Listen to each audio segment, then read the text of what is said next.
मैं ईश्वर सिंह शर्मा, राज्य प्रधान, Haryana government PWD mechanical worker union, registration number 41, मुख्यालय चरखी दादरी, संबंधित हरियाणा संयुक्त कर्मचारी मंच के सभी सिपाहियों को, मेरी केंद्रीय कमेटी, मेरी जिला कमेटी व सभी मेरी ब्रांचों की कमेटी को धन्यवाद देता हूं कि इनके मेहनत और उत्साह को देखते हुए, इनके जोश और जज्बे को देखते हुए सरकार ने आज हमें निमंत्रण दिया है। कल 10 बजे सीएम निवास में जा करके हम विवेक कायलिया, जो सीएम साहब के ओएसडी हैं, उन्होंने हमें निमंत्रण दिया है। आज हमारे को एसपी साहब कुरुक्षेत्र ने बुलाया था। उन्होंने हमारी बातचीत करवाई। बातचीत में डायरेक्टली उन्होंने बोला कि भाई ऐसे बात है। तो उन्होंने हमारे को कहा कि भाई आपको समय दवा रहे हैं, समय दवा रहे हो, ठीक है, हमें लिखित में समय चाहिए। तो उन्होंने हमारे को लिखित में कल 10 बजे के लिए चिट्ठी सौंप दी है।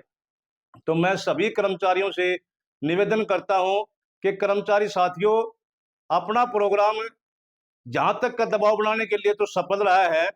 अब बातचीत की बात है। बातचीत पर सही तरीके से अपनी संगठन से बातचीत होती है सरकार से, तो हमारा आंदोलन स्थगित, कल का स्थगित होता है। आगे अगर सही ढंग से बातचीत नहीं होती है कल, तो उसके बाद आगे की काल हम आपको बाद में देंगे। या इसलिए हमें कल का प्रोग्राम सीएम साहब के निमंत्रण पर कल का प्रोग्राम स्थगित करते हैं। मुख्य मांगे कौन-कौन सी थी इस बार? मुख्य मांगे हैं जी, हमारी पहले मांगी है कौशल विभाग में जो कर्मचारी कार्य कर रहे हैं, उनमें सीएम साहब ने एक आश्वासन दिया था चुनाव से पहले कि भी मैं कौशल विभाग में जितने भी कर्मचारी लगे मैं 1,20,000 को जॉब सिक्योरिटी दूंगा। लेकिन सरकार ने उसका उलट किया है। इसलिए हमारा ये आंदोलन था। हम चाहते हैं कि भाई, सरकार चाहती है कि उनको घर का बाहर का रास्ता दिखा दिया जाए, लेकिन हम चाहते हैं कि सरकार जिस विभागों में जो सैंक्शन पोस्ट थी उनमें जो जॉब सिक्योरिटी दी गई है, हमारे भी एजुकेशन और पब्लिक हेल्थ के अंदर जॉब सिक्योरिटी दी जाए। इसलिए हमारा ये आंदोलन था। इसी कड़ी में हमारे एमपीडब्ल्यू साथी जो टर्म एंड कंडीशन पर लगे हुए थे, वो 2006 से हमारे बीच में कार्यरत हैं। उन साथियों के साथ बड़ा शोषण हो रहा है। सरकार ने आज तक उनका कोई एक चवन्नी नहीं बढ़ाई है। काफी दिन से एक हमारी फाइल लटकी हुई थी 23,900 की, वो भी सरकार ने रोकी हुई है। हम चाहते हैं कि सरकार जो 24 में जो अपना एक्ट बनाया है, उस एक्ट के अंदर उनको जोड़ करके उनको जॉब सुरक्षा उनको भी दी जाए। इसी तरीके से हमारे ग्रामीण पंचायत ऑपरेटर हैं, उनको भी इस एक्ट के अंदर जोड़ करके जॉब की सुरक्षा गारंटी दी जाए। इसी कड़ी में हमारे डी ग्रुप के जो कर्मचारी हैं, उनका भी बड़ा शोषण हो रहा है। उनको आज तक सीनियरिटी लिस्ट प्रोवाइड सरकार ने नहीं कराई है। इसी कड़ी में डी ग्रुप के जितने हमारे कर्मचारी साथी थे, उनको 444 रुपये सरकार हर महीना वर्दी भत्ता देती थी, लेकिन इस सरकार ने हमारे वो वर्दी भत्ता भी काट दिया। हम चाहते हैं कि जैसे पहले मिलता रहा था, वो बढ़ाना तो बहुत दूर है, लेकिन हम चाहते हैं कि सरकार जो पहले हमारे को मिलता रहा था, उसको वापिस से उसी तरीके से लागू किया जाए।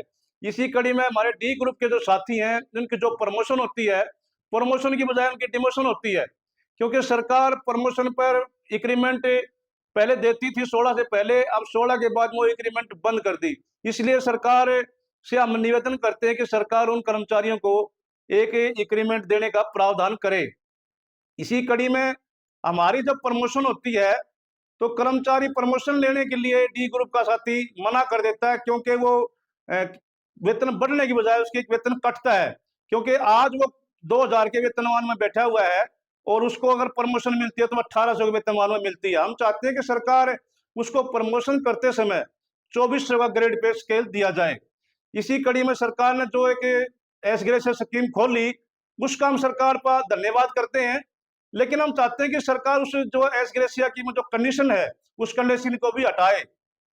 क्योंकि जो सरकार ने 52 और 5 साल की जो कंडीशन रखी हुई है, हम चाहते हैं कि उस कंडीशन को खत्म किया जाए। एक डिमांड हमारी ये है कि जो भी कर्मचारी हमारा कार्यरत है, अगर कहीं कार्य कर रहा है, उसको कोई दुर्घटना हो जाती है, तो उसके परिवार को 30 लाख का अनुमान दिया जाए, राहत साथी दी जाए। कल का जो हमारा, मैं संदल सिंह राणा, राज्य महासचिव पीडब्ल्यूडी मैकेनिकल वर्कर यूनियन, हमारी 3 डिपार्टमेंटों की यूनियन है, जन स्वास्थ्य विभाग, सिंचाई विभाग और पीडब्ल्यूडी पीएनआर। हमारे तीनों डिपार्टमेंट के जो कर्मचारी हैं, वो हजारों हजार की तादाद में कल आने थे, परंतु आज हमें मुख्यमंत्री के कार्यालय निवास स्थान कुरुक्षेत्र से कैलाश सैनी जी के द्वारा आज हमें समय दिया गया। उन्होंने हमें कल मुख्यमंत्री जी से बातचीत होगी हमारी, कल 5 आदमियों को बुलाया गया, हम 5 आदमी वहां जाकर के बातचीत करेंगे। और इस आंदोलन को हमने स्थगित कर दिया है कि जो कल हमने जो एक घेराव करना था मुख्यमंत्री का, कल भी वही काम होना था, आज भी वही काम हुआ है कि उन्होंने कल भी हमें समय देना था, आज समय उन्होंने दे दिया है, हम कल बातचीत करेंगे। अगर हमारी बातचीत सकारात्मक नहीं रहती, ना सरकार कहीं गई नहीं ना हम कहीं गए, फिर आंदोलन कर लेंगे। तो हम ये चाहते हैं कि मुख्यमंत्री जी हमारी बात को ध्यानपूर्वक सुने, हम जायज मांग के लिए कहेंगे, ना हम किसी पार्टी के दबाव में आके ना कोई हम आंदोलन ना रैली करते हैं, हम तो सीधा कर्मचारी के हक की लड़ाई लड़ते हैं और सदा लड़ते हैं, सदा लड़ते ही रहेंगे। तो कितनी यूनियन जो आप पूरे हरियाणा भर से आनी थी आपने? पूरे हरियाणा प्रदेश से हमारे 10 और पीडब्ल्यूडी के सिर्फ हमने, हमारा जो पीडब्ल्यूडी की तीनों विंग है हमारी, सिंचाई विभाग, इरिगेशन, पीडब्ल्यूडी, ये तीनों विभागों की हमारी ज्वाइंट यूनियन है। और इस तीनों के कई हजार, हम इसमें 10 से 15 के बीच में कर्मचारी आने थे। कल यहाँ पे 10-15 हजार के बीच में कर्मचारी हमारे पहुंचने थे। उन कर्मचारियों ने पहुंच करके मुख्यमंत्री के निवास स्थान की तरफ कुछ करना था और कुछ करते हुए हम घेराव करते कल, पर उस प्रोग्राम को स्थगित कर दिया हमने आज। कल जो बैठक होगी वो कहाँ होगी, किनके साथ होगी? कल हमारी मुख्यमंत्री जी के ओएसडी वीरेंद्र कालिया जी हैं, विवेक कालिया जी हैं, जो कि उनके साथ हमारी कल बातचीत होगी। और यहाँ पे हमें चिट्ठी मुहैया करवा, चंडीगढ़ में, मुख्यमंत्री के निवास स्थान चंडीगढ़ में बातचीत होगी। 5 आदमी जो बुलाए गए हैं वो कौन-कौन से विभाग? मेन तो तीनों पदाधिकारी, हम राज्य प्रधान, राज्य महासचिव और राज्य कैशियर, उसके साथ 2 पदाधिकारी और पीडब्ल्यूडी, इरिगेशन और जन स्वास्थ्य विभाग, तीनों विभागों के नुमाइंदे ही वहां बातचीत के लिए जाएंगे। 21 सूत्रीय मांग पत्र, 24 सूत्रीय मांग पत्र है जी, बातचीत होगी जी। 24 सूत्रीय पे ही बातचीत होगी।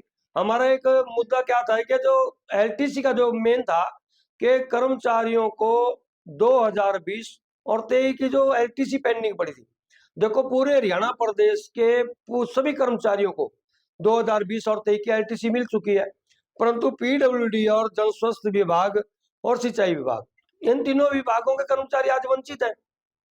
सिंचाई विभाग और जन स्वास्थ्य विभाग में तो कर्मचारियों के 8-9 डिवीजन ऐसी हैं जिन डिवीजनों में आज तक पेमेंट नहीं मिली, और 24 और 27 की अन्य डिपार्टमेंट सब तनख्वाह एलटीसी लेने लग रहे हैं, हमारों को एलटीसी नहीं दी गई। एचकेआरएन पे खूब खुल के बात होगी, क्योंकि एचकेआरएन पे अभी मुख्यमंत्री ने एक पोर्टल खोला था।